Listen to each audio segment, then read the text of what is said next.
Now, it's a valid emotion. You've got an open house of your property. You're an owner of a property. You're a tenant of a property. You're going to have prospective people coming through, maybe 20, 30, maybe 100 through the open house. Does stuff get stolen? We're going to talk about it. Stay tuned.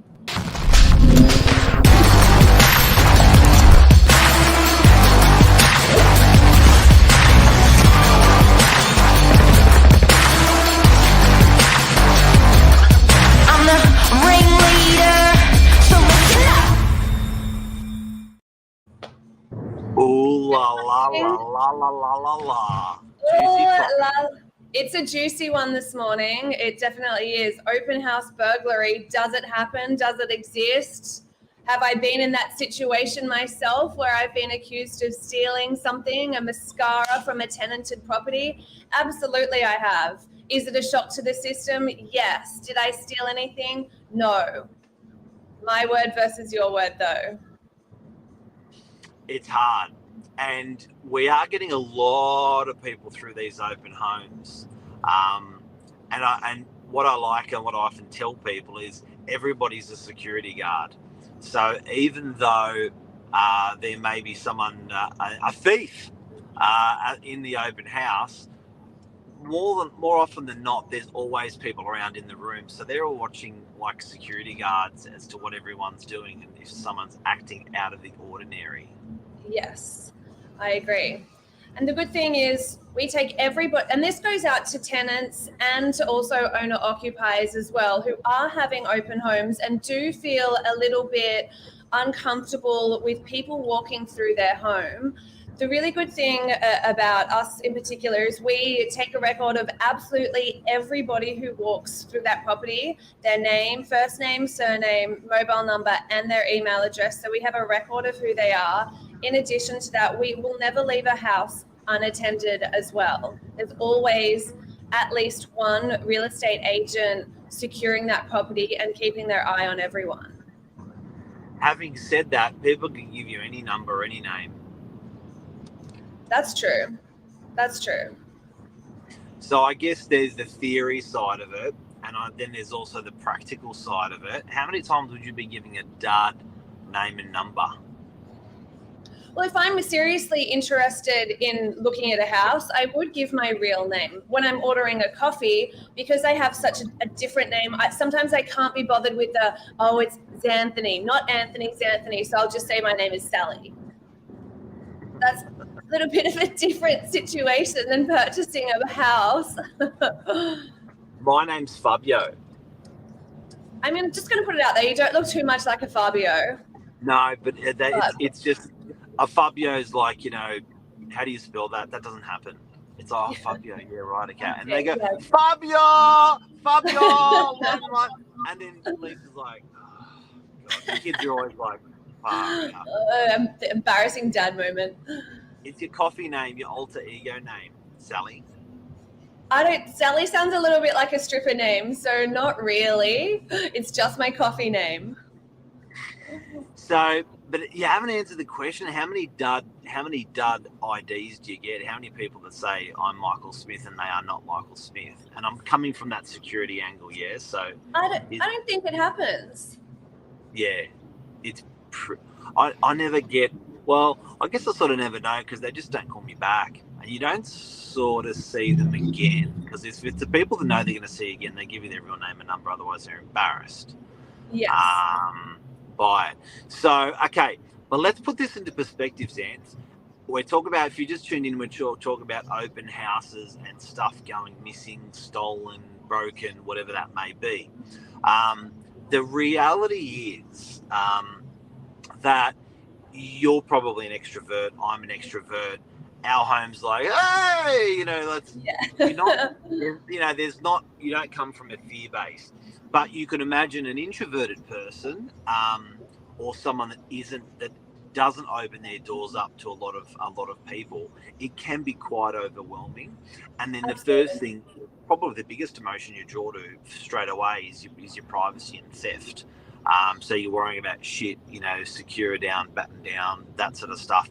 Now, bear in mind, if you are that type of person or anyone knowing they're going to have an open house, you're not going to leave out jewellery, small valuables, right? You're gonna tuck that away. When we do walk through on an initial, we walk through before anyone walks through. We do like I call it a dead body check. We walk through, have a look through at everything, and when we do the dead body check at an open house, we not checking for a dead body, but we check that stuff. So if there is something like a nice watch, I'll often put a pillow over the top of the watch, or a laptop or something. Like just things like that. We'll just go to that effort of just concealing. Yes. Tell us about your experience over. So you've been an agent year now, done a lot of open houses. About 6 months ago, you had a bit of an event. Yes, so 6 months ago, following an open home, and it was a property that had been on the market for quite some time. And for this particular open home, there weren't any attendees, which was quite unusual. So I was standing there ready to welcome everyone for that 30-minute open window that we had. No attendees, so I've closed the door. It was a tenanted property, let myself out and continued on with the next open. That very afternoon, I received a phone call from the tenant just saying that a couple of makeup items had gone missing. And was I responsible? Did I move them? And then proceeded to insinuate that I had stolen them.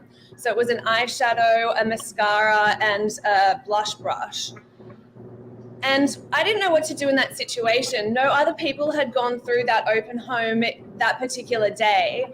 And it was basically my word versus this tenant's word. And what do you do there? There weren't any security cameras. It was literally just me. And I've never felt so uncomfortable or accused of doing the wrong thing when I absolutely did not.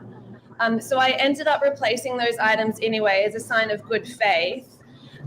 Just because I didn't want to have a bad reputation in the real estate industry, and also I didn't want this person to think that I had actually stolen anything and then proceeded to go and spread some rumors about me. So I did end up replacing them. Was it a $40? About 140, yeah. Okay, or under 40, 140, under 40. Oh, no, I don't know. How much was it all worth together? Oh, collectively it came to $140. Got it. So they're worried about makeup stuff. You've said, not me. But no one else came through the open house. No one else came through that open home. I'm scripting in memory, this is 6 months ago, but no one came to the open house? No one came to that open house. And I remember it like it was yesterday. That's the thing. Because it was just such a bizarre thing. And someone accusing me of doing something that was not true at all. I don't know what she's done with her makeup. I don't know where it's been placed. I certainly did not touch it, let alone take it or go through any of her drawers. So, and I could understand the tenant. This is a tenanted property. I could understand the tenant in that particular circumstance because one, your nose is out of joint, it's on the market for sale. Two, yes, you've had to swing your doors open of your own private home. Three, you're going to be generally rushing to get the place ready. I don't know about most people are. They're in a flurry running around trying to get, clean, trying to tidy, trying to get everything where it should be. So they're probably not, ready, set, go for the open. They're probably on the back foot already. Yeah, I agree. And I think the first thing you would do is blame somebody else for taking something that you can't find. It would be an easy conclusion to jump to if, hey, I thought I left my sunglasses here on the table before I left for the open and now they're not there. Novak, ZANTHANY, whoever, you've stolen it, you've taken it, where have you moved it to? It would be a quick and easy conclusion to jump to. The emotions, how did that make you feel, ZANTHANY? Am I allowed to throw 4-letter words in here? Look, I was completely deflated. It took all of the wind out of my sails. Like I just said, I've never been accused of anything like that before. It's not in my nature, and I don't like being accused of things that I definitely did not do. It was deflating, it was disheartening, and it made me feel uncomfortable as well. It's not shoplifting, it's open house lifting. Yeah, open house lifting. But does it happen out there? I'm sure that other people have been in this situation as well, where things have gone missing following an open home, not necessarily with us, but with other people as well. Yeah, big time. Now, the core of the story is what goes missing at open homes, burglary and stuff like that. Can I follow this up with the reality of things? So, look, we probably do. Lisa was really, really upset as well, Zan. Yeah. Lisa was really upset as well. The reality of this is, can you tell us what happened on that story? So you went out and purchased those makeup products, you deliver them to the tenant, and then what happened? And then a couple of days later, I received another phone call, followed up with a text message with a photo saying that they had located the items, and that they were so sorry for jumping to conclusions, and saying that I had taken what they considered valuable to them. So it was 3 to 4 days of just stress. It's stress. You sorted the problem out by buying it. Big of you to do that, even though you didn't do it. Huge of you to do that. But I do have to say, it's probably as big as the tenant themselves coming back and saying, "I'm sorry." That's quite a hard thing and an embarrassing thing. There's a bit of humility there, and honesty, and good on the tenant for admitting that nothing was stolen. Did they offer to give the items back? No, it was just being reimbursed for the money that was spent, which is fine. Oh, okay, so you got cash back? Yes. Oh, yeah. Okay.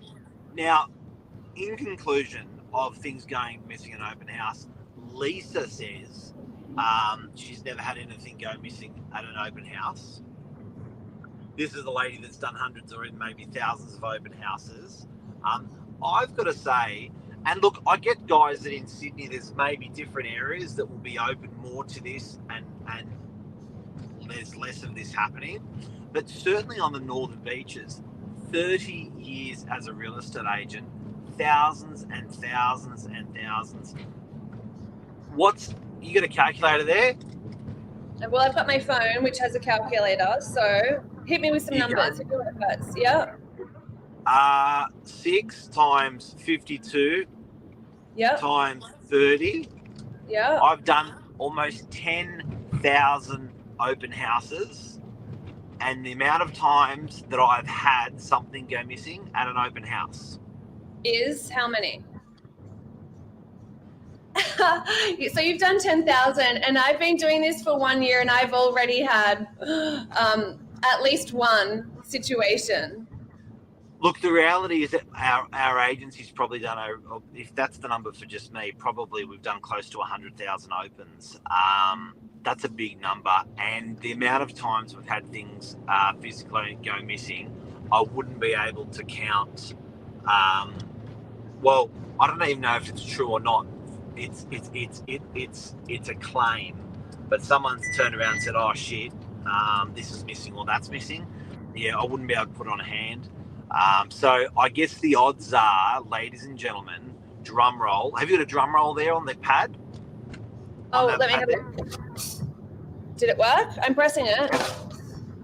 Yeah, again. Oh, that's creepy. How many times?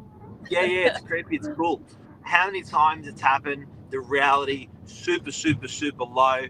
If you're a tenant selling in the northern, with your property being sold in northern beaches, if you're an owner doing an open house on the northern beaches, and you've got a good agent that's circulating through the property, the odds are it's going to be, I won't say 1 in a million, but certainly less than 1 in 100,000.